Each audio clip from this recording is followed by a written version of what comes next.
Okay guys, you're in a nutshell with me, Ina. Pag-uusapan natin ngayon, ano ba ang limits ng hateful, negative comments online? Okay? Ano ba yung considered protected na karapatan mo magsabi, no? Freedom of speech? At kailan ito magko-cross into possible criminal harassment na pwede kang Sorry. habulin, no? Kasuhan dito sa Canada. Okay lang, Attorney Lou. Ang kasama natin ngayon to talk about this, okay, Attorney Lou Dangzalan, immigration lawyer. Okay ka lang dyan, Attorney Lou? What are you fixing over Okay there? namatay yung ilaw ko. Sorry, guys. Okay, sige. Let me put up the title and of course, Attorney Lou's email. Ayan po sa ibaba if you wanna get in touch with him. Aaminin ko, no? Naisip ko tong topic na to because I saw the report from Omni News. Hi, Pachot. Andun din syempre ang suki nating sa Attorney Lou. I saw this report wherein na-interview po nila yung isa sa mga nagprotesta doon sa visit ni President Marcos in Vancouver. Yung mga, isa siya sa sinasabing nakalapit ba doon kay Claire Castro, Miss Claire Castro, at nanigaw umano, no, doon sa kanyang kasama, yung ganyan. Anyway, in that news report, sinabi po niya na she is basically receiving a lot of hate online. Okay. Unsurprisingly, to me, no, alam mo naman, talagang yan ang nakita natin in social media since that visit. Okay? And I think she is also thinking about filing a case sa ilan po sa mga nagko-comment sa kanya. Now, I know many of them also are from the Philippines. Pero sige, for our discussion, pag-usapan natin yung dito lang sa Canada, ha?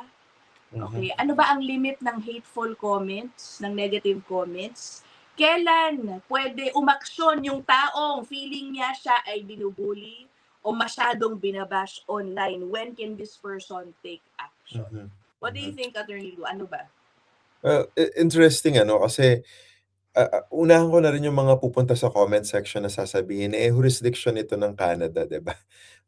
Hindi naman po talaga 'to naging contested, pero may mga iba nagbi-bring up kasi na parang, "Uy, teka, parang pinipilit niyo i-apply yung mga batas ng Pilipinas sa Canada, sa deportation, sa harassment." Yes, we're not doing that, but yes, understandably, merong ganyang conception and hindi naman sila mali. Pero, clarify lang natin na, yeah, as you said yourself, Ina, na pag-usapan natin sa Canada. So, ang question dito is like cyberbullying. Pasok ba itong situation nung Ali na hinaharas allegedly online ng mga nangbabash, for example. Sa Canada kasi wala naman specific criminal, well, first of all, like criminal legislation in Canada doesn't happen at the provincial level but rather at the federal level. So Parliament of Canada ang only body who can create legislation that covers criminal law in Canada. There is no standalone law in Canada that covers cyberbullying. Most of Canada's criminal provisions are found in the Criminal Code of Canada.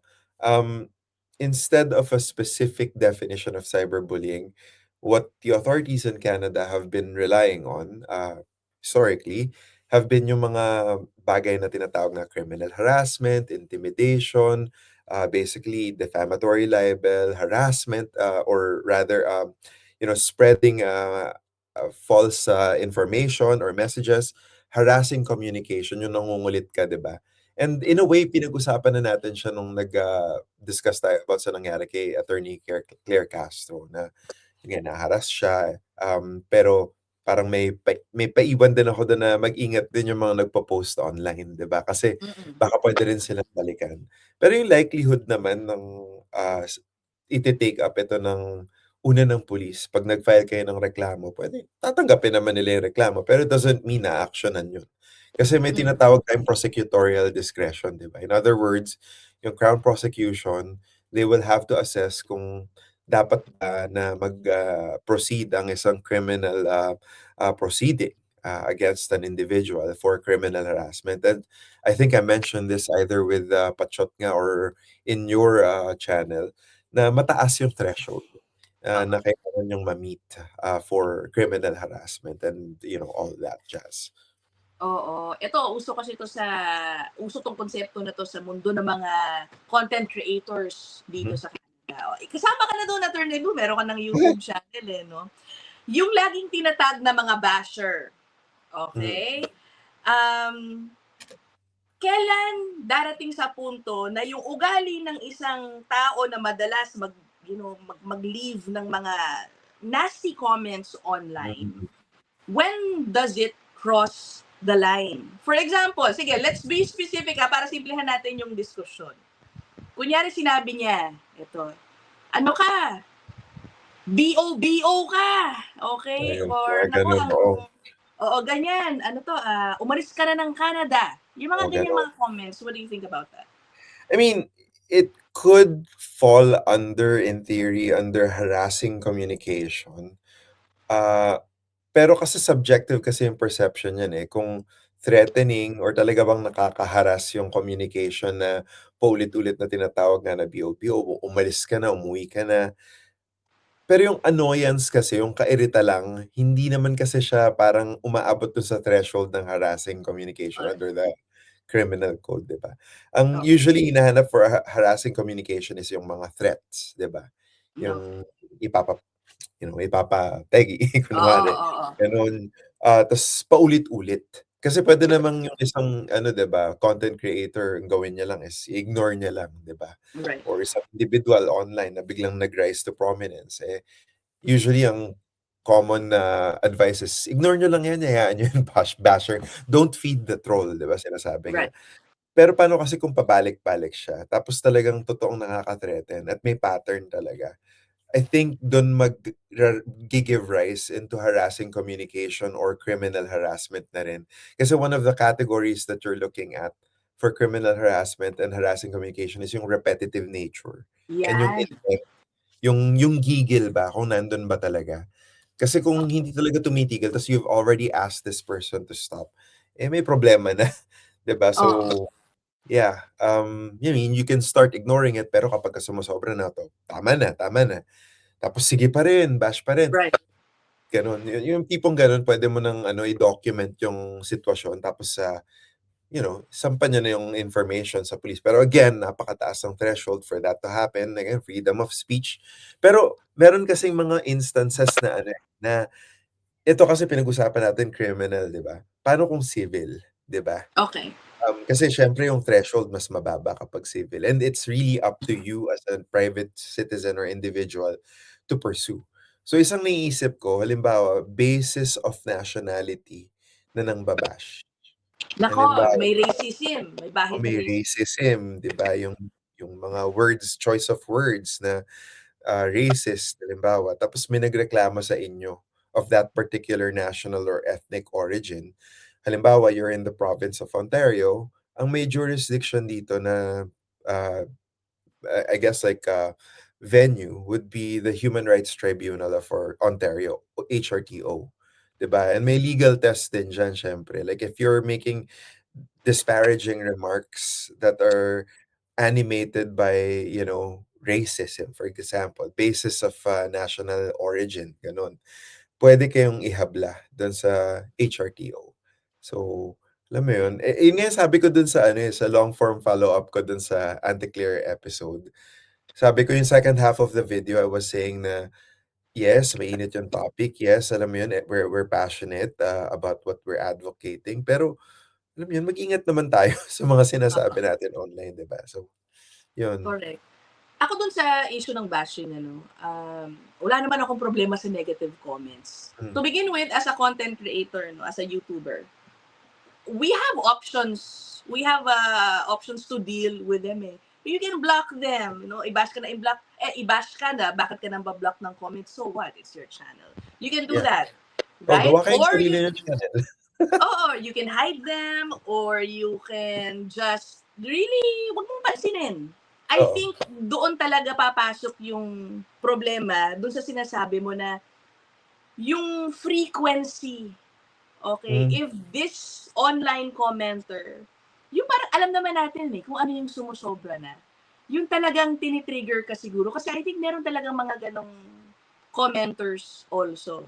Yeah, Yung sadly. walang katapusan, paulit-ulit to the point of spamming many of your episodes. I think Yung that's mga it, ganun, I always think yun spamming, yung oo. talagang hindi maganda. Yeah. Okay. Kung mga pa-isa-isa, kinikriticize yung way of living mo, ganun talaga, no? That's part of exposing your life on social media. Hindi tayo pwedeng balat sibuyas. Mhm. Pero ito, Attorney Lou, I do have some friends who experience this.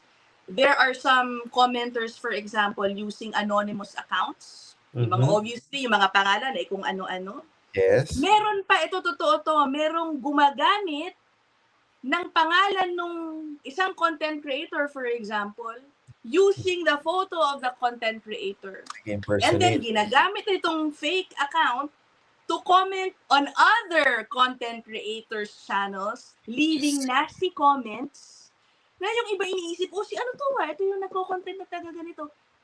I swear, merong ganyan. Ayun, siguro Dami naman, dami pwedeng nilang kasuhan. oras. I know, di ba? Yun, pwedeng kasuhan yun. Identity theft yun, right? I mean, yeah, like there's a bunch of things. I mean, pwedeng kasuhan in terms of civil action, 'di ba? Mm-mm. For example, I mean, it's always open to you as long as you can prove that you've been damaged somehow, 'di ba? Oo. And even if it's an anonymous account, for example, gumawa ka ng fake account, I think maybe it's in your channel, maybe in my channel na pag-usapan na yung tinatawag na Norwich Order. So you can start an action.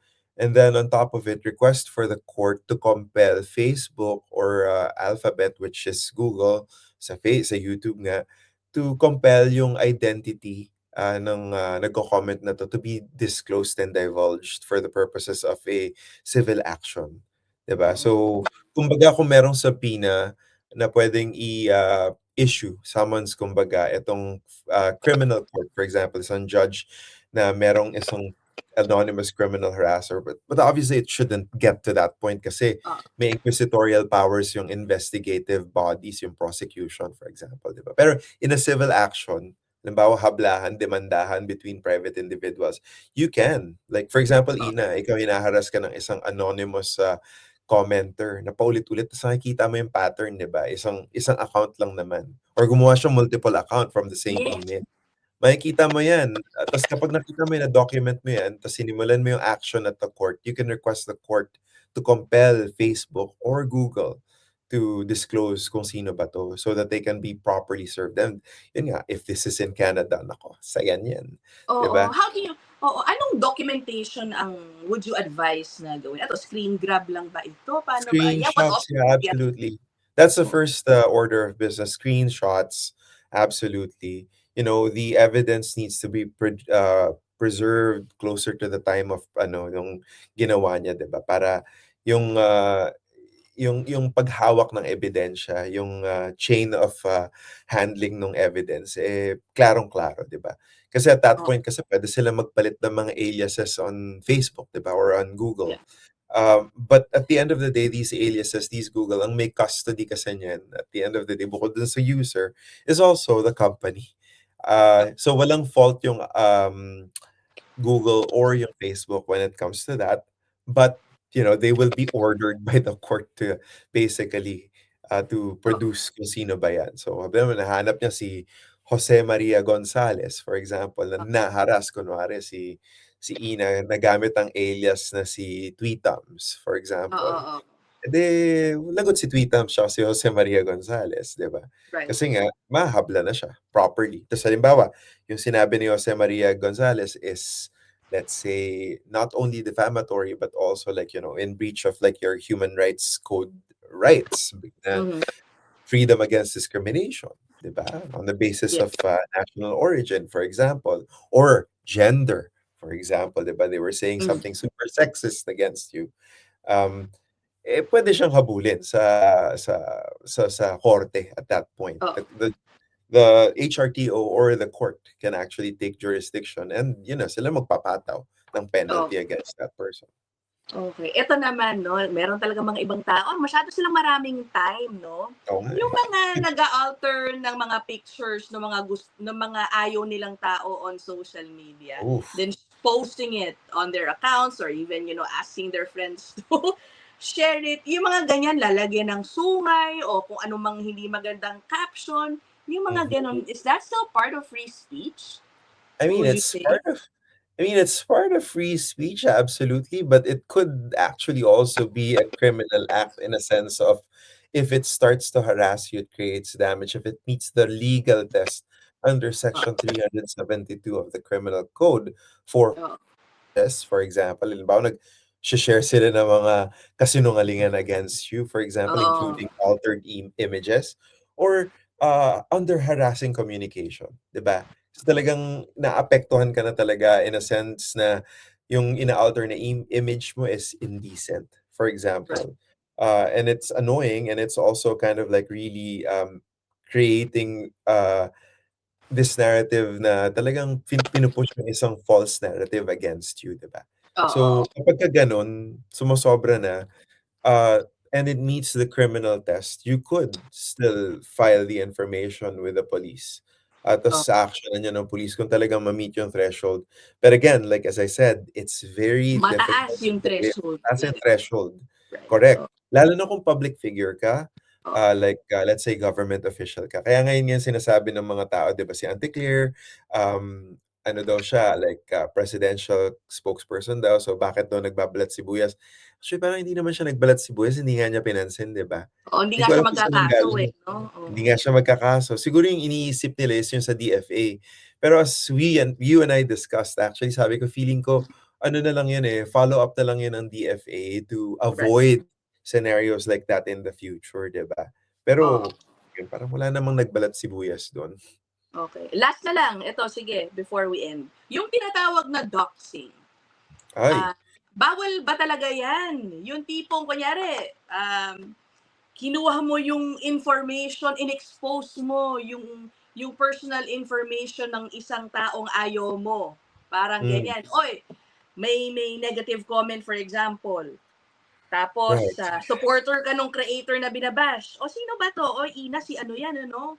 Si Lu yan, o si Lu, taga ganito yan. Ito address yan, dito Mhm, nagtatrabaho yan. mhm, Ganon. And then, certain things could happen. Like, may magsusumbong na sa HR, kung ano-ano na, may message na yung mga kapamilya, yung mga ganon. yeah. No, kasi may real life consequences ang doxing, 'di ba? So, Mm. alam mo, una sa lahat, sasabihin natin before I go into the legal aspect of it, bakit kayo dina-dox? Ano ba ginawa niyo online? Oo, oo. Saka siguro parang tingin din tayo sa salamin kung bakit ba tayo kasi if you look at like the more prominent cases of doxing, 'di ba? I'm not sure if nasa Canada ka na nito. Merong tagal na nito eh. May nanood ng games ng Toronto Football Club, basically soccer, sa Okay. Toronto. Tapos may isang guy, parang may binastos siya na reporter, yung Nako. very sexist na parang online trend or something, eh, live pa man din, 'di ba? Ta's obviously caught on camera. Ta's it turns out this person works for a prominent company in downtown Toronto. So, alam mo yun, he kind of self-doxed, 'di ba? So, in a way, it's not doxing in a sense na walang specifically like, pero siyempre kasi yung behavior niya, it kind of like created like a repercussion, 'di ba? Ito yung sinasabi ko from an employment law perspective. Sometimes may mga companies that they include a clause in their employment contract that when you're on social media, you need to behave. Kasi like bad behavior on social media could create bad publicity for the company, which could, harm the company's reputation. So, ingat na lang tayo, 'di ba? So, Yeah. before posting, think. Before doing something silly, especially in the age where everyone has a camera, think. Mhm. Slow down Oh, tayo. Now, going into doxing, is it a criminal offense itself? Well, the quick answer is no. mm, Pero may mga instances that if you're doing doxing in such a way that meets the threshold for, harassing communications or criminal harassment, then doxing could be a very good component of your evidentiary package. right. Kasi actually, di ba yung doxing kasi kitang-kita yung ill intent against the person Oo. na dino-dox, 'di ba? So, is it possible na ito yung mag-convince sa police officers, for example, to actually pursue your case? Well, if, for example, someone, knock on wood, doxes Ina, and then Ina loses her job as a result, tas may family to feed si Ina, I think if you get a sympathetic ear from a police officer, that act of doxing against you, as terrible as it is, could actually meet that threshold for criminal harassment, especially if meron ng pattern of repeated communication, 'di ba? Right. So, on its own, doxing is not a criminal act, but it's certainly strong evidence if it's like included with a set of other things that have happened, for example, or that will happen. I So yeah, so the answer is kind of like Sen Ron Ron na yes and no, 'di ba? With Oo, like oo. with an Edu. Yeah. Okay. Well, that is it. Yun lang naman a short discussion on cyberbullying, online hate comments. Okay, guys, no, be careful pa rin, be sensitive at all times about what you say on social media. Know your limits. Okay, pero yun na nga, no, talagang mataas din ang threshold kung sakaling palagay ninyo ay kayo ay cyberbullied, if you wanna file a Mhm. case, be ready. Okay, dahil mataas ang threshold. Document everything and make sure na talagang ma-establish niyo siguro yung pattern of Mm. behavior. Right? Yeah. Okay.